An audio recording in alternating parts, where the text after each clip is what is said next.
It is Wednesday. It is noon Eastern time, and that means it's time for the High Noon Hemp Show. Of course, many places we can be found live. The Hemptations Beach Facebook page, of course, the Jedi Hemp YouTube channel, at Hemptations on Twitter through the power of Periscope. A lot of podcast places as well: Podbean, Google Play, iHeartRadio. No excuse not to find the show, whether live or on demand. I am Joe Clare. You can Google me if you're interested in some of the stuff that I do. And the man himself is high above the Hemptations in Sharonville, Ohio. Beach, how are things at Hemp Quarters on this fine Things Wednesday? are okie dokie. Okie dokie. Yes, they are just fine, dandy, I suppose. Thanks everyone for joining us at the High Noon Hemp Show. It is noon on Wednesday, so that means it is time for the show. I was a little distracted there. I'm actually logged into the live stream through the page now, and so I can't do a party like I've been doing, which is funny. But I am, it's Facebook. Anyway, welcome everyone to the High Noon Hemp Show. This is season 6, episode 6, making it the 66th episode that we have done. Indeed. So, fun times with the number 6 today. I don't know if that, other than that, that's all I got for the 6. Quite a bit going on, though. We got quite a bit of news in the news segment. First thing I want to remind everybody about is the Best of City Beat. And so here's a little graphic, and we'll share this to the websites as well. Yes. Obviously, Hemptations is nominated for Green Sustainable Goods and Smoked Tobacco Shop. You may have to write us in or vote for us for the High Noon Hemp Show on the podcast. And then if you want to write me in for any of these things, any of these categories, I will accept that. The troublemaker, friend of environment, local activist, or flat out Cincinnatian. So anyway, I think we've got 2 more weeks roughly for voting. So I will continue to remind everyone out there to support us for the Best of Cincinnati. So we can represent locally, as we do represent locally, whether we win Best of or not. Doesn't Indeed. really matter. Speaking of representing, I have been getting a lot of samples recently, more and more dry herb for smoking. But I have never until now gotten the cutest samples of anything ever. But these are the tiniest little CBD. This is CBD dry herb. And I put the lip balm on there so you can just get in your head how small these really are. The filters, I think, are bigger than the actual CBD in there. But, I get it. It's a great way to get your product out there to someone to sample. But these were the first I've gotten that were so small. At least everybody else has sent me a full-size cone. But anyway, I love that. I love samples. I think obviously who wouldn't love a free sample of anything. I do think it's one of the better ways to get a business owner's attention. If you have a product, and I don't care what that product is, and you really want to try to sell it to them, then send them one, whatever it is. Let them hold it, let them see it in their hand, let them touch it, feel it. Because that definitely entices a retail owner, I think, to at least put something like that. It does to me, puts it at the top of the list. Whether we pick the product up or not is a whole other thing. But I think that does move to the top of the list because that means you're really serious about getting that product into a shop. So if you have a hemp product out there, that's the best advice I can give you is send the owner or the buyer, send it to the owner. But if you send it to the buyer, send enough so that the owner gets some too. They have a buyer. Anyway, this last picture is this is just a personal piece of art that I picked up recently from one of my favorite artists. She's down in the Richmond Berea area, but we met in Lexington And so we're actually at the Henry Clay Estates. And so the the hemp shock, that is in fact a hemp shock. I have posted pictures of the little plot of hemp that they grow at the Henry Clay Estate every year now, which is grown inside that little fenced in area. But that is the hemp that they gathered and then put into a shock, which allows it to what they call ret. This is winter retting, basically, where it sits out for a season, and that actually, through the cold and the rain and the wet, and that breaks the outer part of the stalk of the hemp, so that it makes it much easier to actually break open. To try to break it open straight from the field, from the ground, is almost possible. Um, and now, of course, we're coming up with modern machines that are going to make that easier. But that's how tough it is when it comes right out of the ground. And so this was traditionally a way to do it. You would mount it up into a little pyramid shape there, which is called a hemp shock. And then you'd let it sit until the spring, and then you would go out and you would break it up right before you would get the field ready to plant next year's hemp.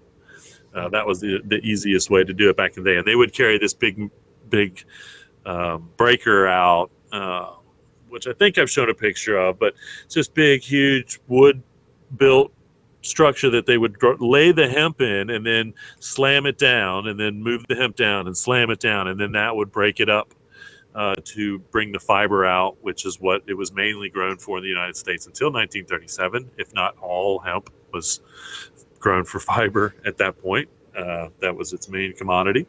And so that's how it was done. And so they're just kind of showing the traditional way that it was grown. When Henry Clay grew, I think I saw 600 acres or so of hemp on his farm right there in Lexington, Kentucky.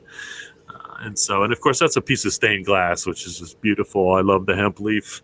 I guess I should talk about that just a little bit, but you can't tell, but that's actually purple stained glass.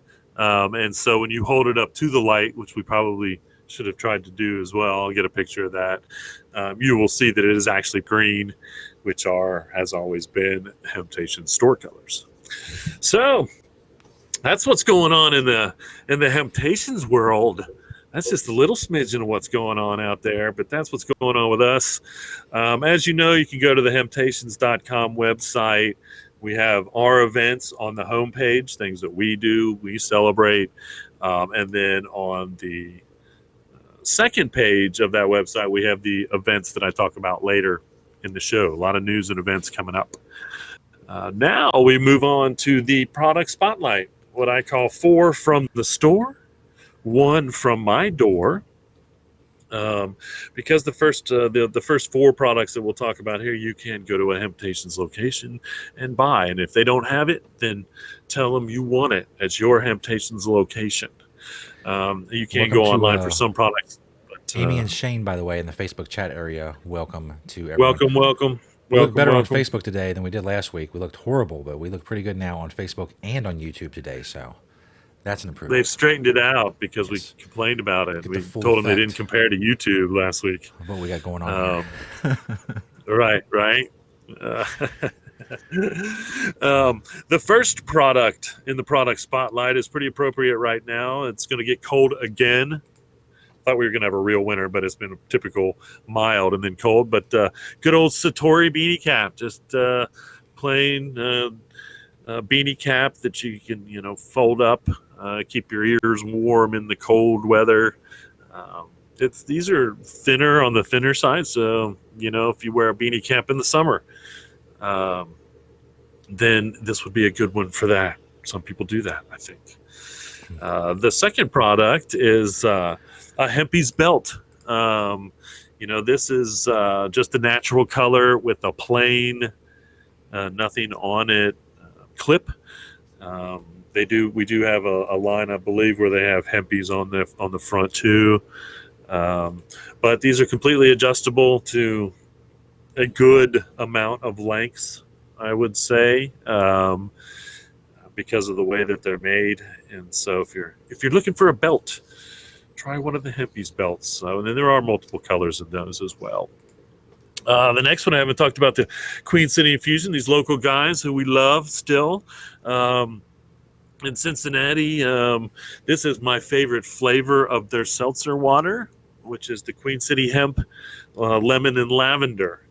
I probably drink one of their seltzers, once a day, or I mix it in with some of the other seltzer waters that we're carrying now. It's a very low dose of CBD. I think they're 4.5 milligrams, and so it's not a whole lot of CBD, but it's all I think I'm pretty sure the flavorings are they more on the natural, better side of things. They really take pride in the product that they put on the shelf. So enjoying a Queen City Hemp lemon and lavender seltzer water. And the last one is the Dope on a Rope. Um, Again, kind of being the winter season with the colds and whatnot, I picked the eucalyptus peppermint. Eucalyptus is obviously good for the respiratory system. Um, you know, I use the eucalyptus essential oil, and I take a couple deep breaths of it. Um, and so I think that really helps clear the respiratory system, especially when it comes to colds. I don't know about allergies as much, but possibly may help with that. Peppermint obviously is if you don't know, I say obviously a lot, is a pick me up. Most of the mints, I believe, kind of act as a mild stimulant, even. And so, obviously, when you're in the shower, clean yourself up there. The shower is refreshing, so add a little peppermint, get refreshed even more. So there you have it, 4 from the store. Now, the one from my door is a product that I've used over the years, and we use on our Hemptations tincture, but that's the actual hemp stickers. I don't think I've ever shown these before. It just comes in a sheet of 10. It's hard to tell from the picture. The one I printed was just kind of a sample I had done at one time. But I do love the "Hello, I'm high" name tag version. I have seen people do that at events. And so I think that's kind of brilliant. But these were just kind of some fun little stickers I made. But I think that if you and these are Greenfield, made by the Greenfield Paper Company. I hear there is a limited supply. I don't even know if they have any left. I'm going to have to find out. I should have found out before I talked about them on the show. But if you're looking for then these are 25% hemp. As far as the sticker goes, but it is hemp paper as part of the stickers, and so that's something that I use personally and in the stores as well. And so there you have it, 4 from the store, 1 from my door in the product spotlight on the High Noon Hemp Show. Go check us out if you haven't yet. Indeed. Now I run out of superlatives to describe the you're gonna have to greatest pull out the segment thesaurus.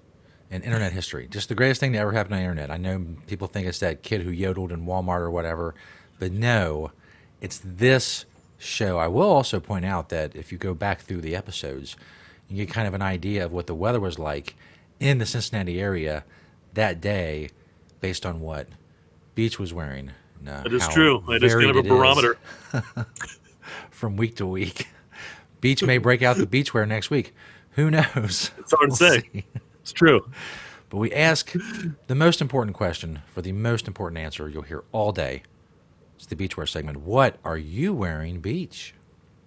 That's right. If you're just now waking up somewhere on the West Coast, or you're wondering, what are you wearing, Beach? Now you'll know. And I almost want to say is, I know this has been brown. I think I did brown just recently. And the only reason that I did brown today is because I'm still wearing a hat every day for as long as I can. And so I'm continuing that streak. Well, I am getting down to not too many hats left, I should say. Oh, And so now I'm kind of trying to, and I have started, of course, if you don't know, I've started a different shirt a day. At the beginning of the year, I've decided I'm going to wear a different shirt a day for as long as a hemp shirt, as long as I can, to see, so I can make that record. So someone else out there can try to break that record. Anyway, today we've got a grassroots hat. You've seen me wear a lot of grassroots hats, and I've worn a lot of grassroots hats over my hat a day record. Got the hemp hoodlamb pea coat. These are really nice and stylish coats, for going out and staying warm or dry, depending on what the weather does to you. Again, here in Cincinnati, it's a multitude of things. We've got the Young Maven Hemptations Be Free Bunbury T-shirt. That one's back from 2014.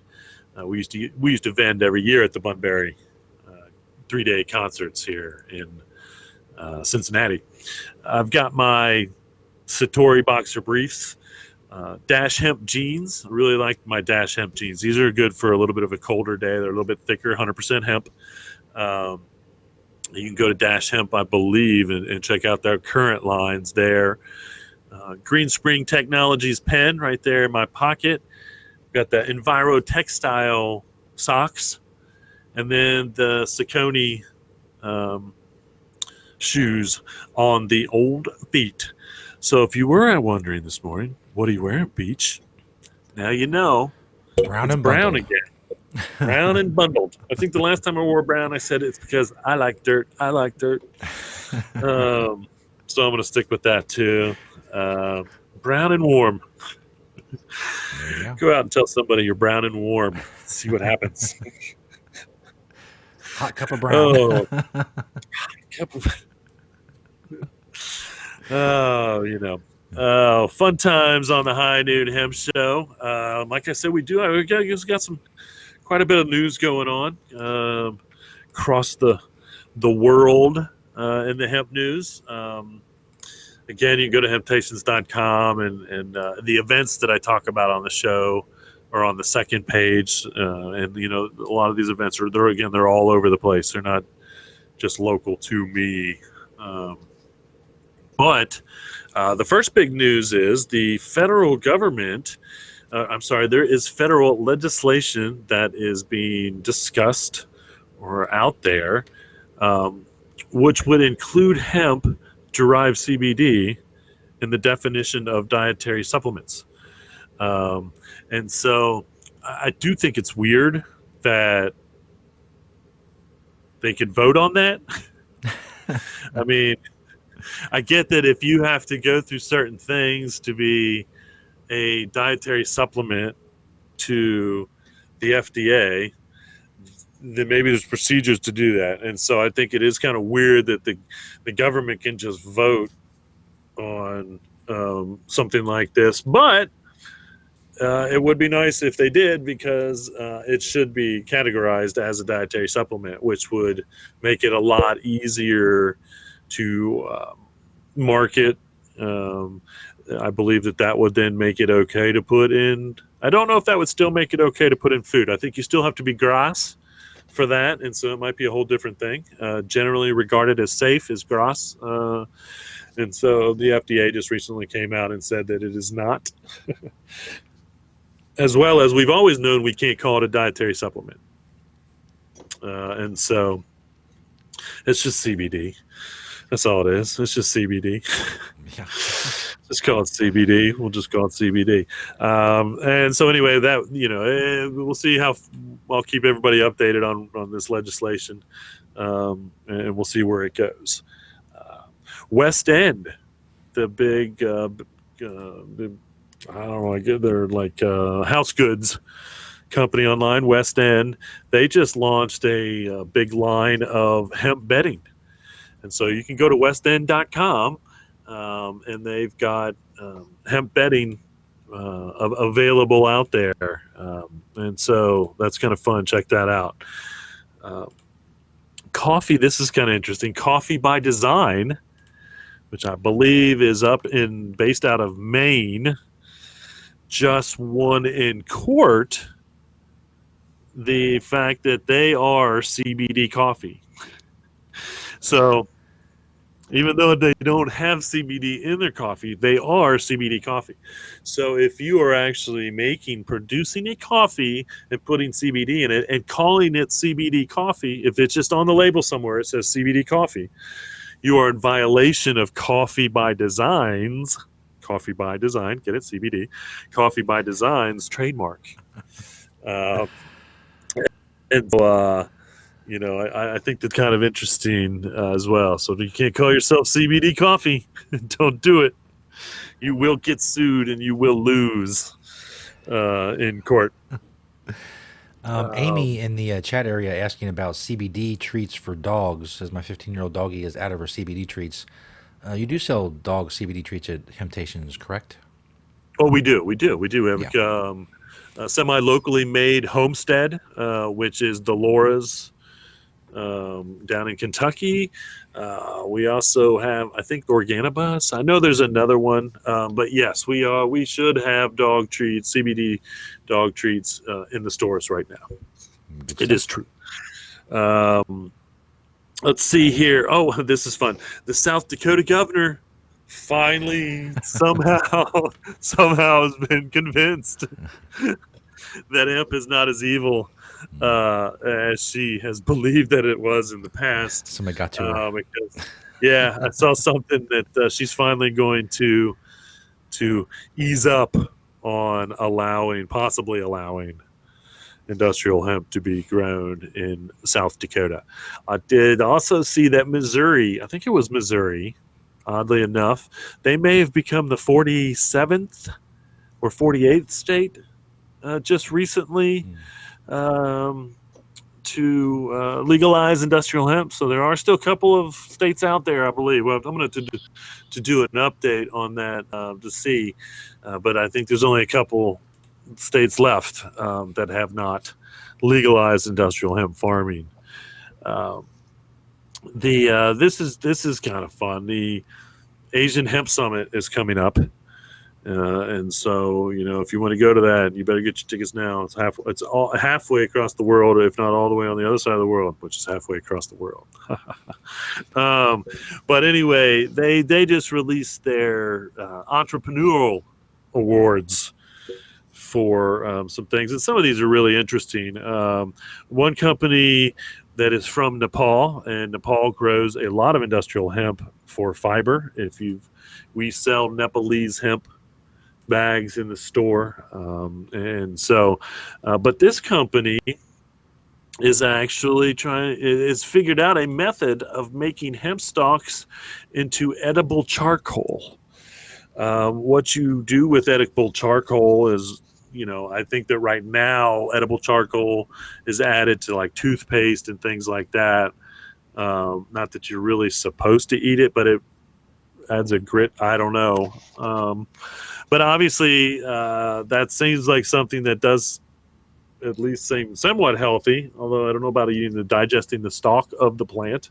But it is very interesting that they're coming up with this method. Obviously, they have a lot of stock material once they've done breaking up the hemp for its fiber. They obviously have, once again, they end up with this byproduct that they don't really know what to do with. We call it hurd. Most people call it shiv.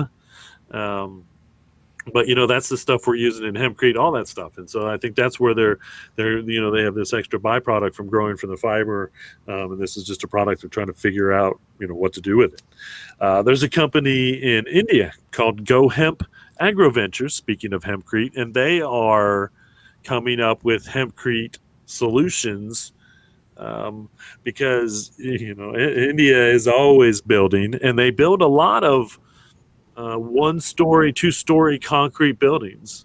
You just get the clan together and they'll build you. And so they work with concrete a lot.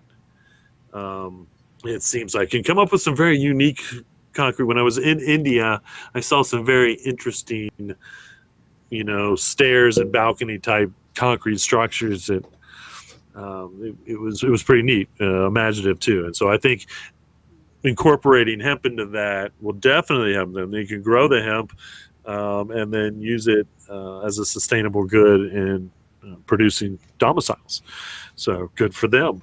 Um, this company called Hemp Tech Asia Trading, they're working to produce over 50,000 tons of fiber a year in, I believe it was like Borneo region, somewhere in that area.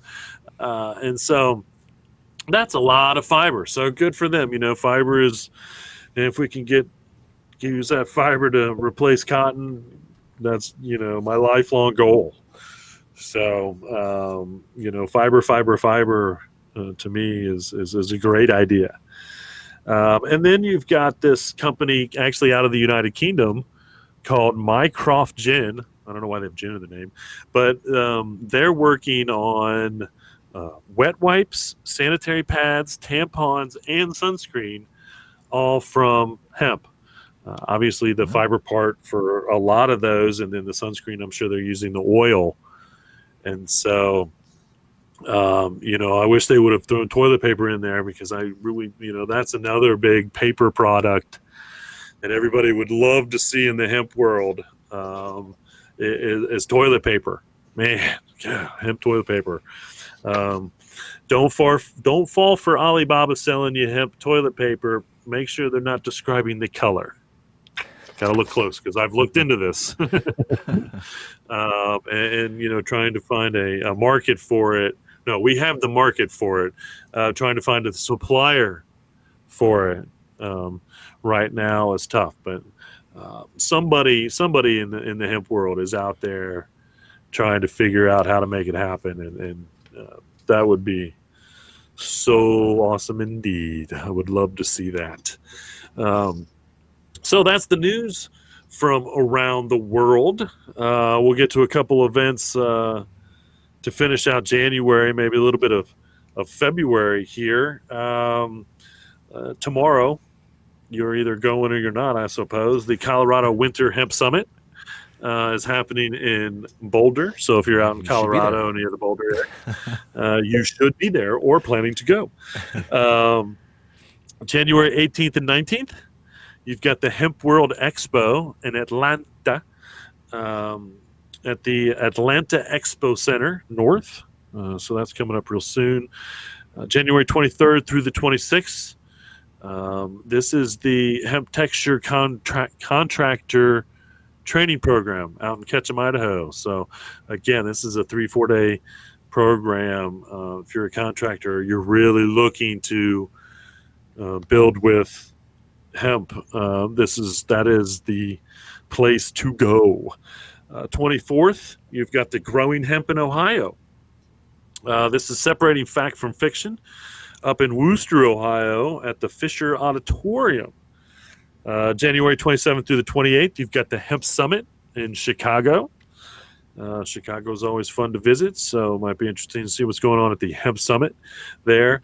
And then January 28th through the 30th, you have the Texas Hemp Convention in Dallas, Texas. Sure to be large because it's Texas.